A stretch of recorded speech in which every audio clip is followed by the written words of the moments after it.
தேசிய சட்டத்துறை முன்னாள் தலைவர் தான் ஸ்ரீ டாமி தாமஸின் புதல்வி ஹானா தாமஸ் மே 3 ஆஸ்திரேலிய பொதுத் தேர்தலில் போட்டியிடுகிறார். அவர் எதிர்த்து போட்டியிடுவது யாரோ எவரோ அல்ல, மாறாக அந்நாட்டின் பிரதமர் ஆந்தனி அல்பனீஸை தான். தி கிரீன்ஸ் கட்சி சார்பில் கிரெய்ன்லர் நாடாளுமன்ற தொகுதியில் ஹானா போட்டியிடுகிறார். வழக்கறிஞர், சமூக ஆர்வலர், எழுத்தாளர் என பன்முகம் கொண்டவரான ஹானாவுக்கு நாட்டு பிரதமரையே எதிர்த்து போட்டியிட முக்கிய காரணங்கள் உண்டு. அவற்றில் முக்கியமானது காசா மக்கள் மீதான இஸ்ரேலின் கொடுமைகளை அல்பனீஸ் உள்ளிட்ட உலக தலைவர்கள் வேடிக்கை பார்ப்பதுதான். பிரதமரை எதிர்த்து போட்டியிடுவது சிலருக்கு பைத்தியக்காரத்தனமாக தோன்றலாம், ஆனால் உள்ளபடியே தனக்கு உற்சாகத்தை தருகிறது என்கிறார் இவர்.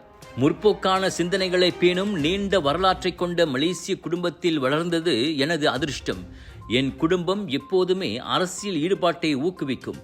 எனவே ஆஸ்திரேலியா எனது தாயகமாக மாறிய பிறகு நான் தி கிரீன்ஸ் கட்சியில் சேர்ந்தது பெரிய ஆச்சரியமல்ல என ஹானா சொன்னார். என்றாலும் அனைத்துலக மாணவியாக 2009 ஆஸ்திரேலியாவுக்கு மாறி வந்த போது என்றாவது ஒரு நாள் அந்நாட்டு பிரதமரையே நீ எதிர்த்து போட்டியிடுவாய் என யாராவது கூறியிருந்தால் நானே நம்பியிருக்க மாட்டேன் என கூறுகிறார் இவர். 150 நாடாளுமன்ற உறுப்பினர்கள் மற்றும் 40 செனட் சபை உறுப்பினர்களை தேர்ந்தெடுப்பதற்காக மே 3 ஆஸ்திரேலிய பொதுத் தேர்தலில் அந்நாட்டு மக்கள் வாக்களிக்கவிருக்கின்றனர். GM Indians பெருமையுடன் வழங்கும் நகர சம்மேளன இன்டர்நேஷனல் இந்தியன் எக்ஸ்போ 23 27 ஏப்ரல் வரை Seremban Prima, Seremban KTM stations எதிர்ப்புறம். ஷாப்பிங் செய்ய, ஃபுட் ஃபெஸ்டிவலில் 100க்கும் அதிகமான உணவுகளை ரசிக்க திரண்டு வாருங்கள்.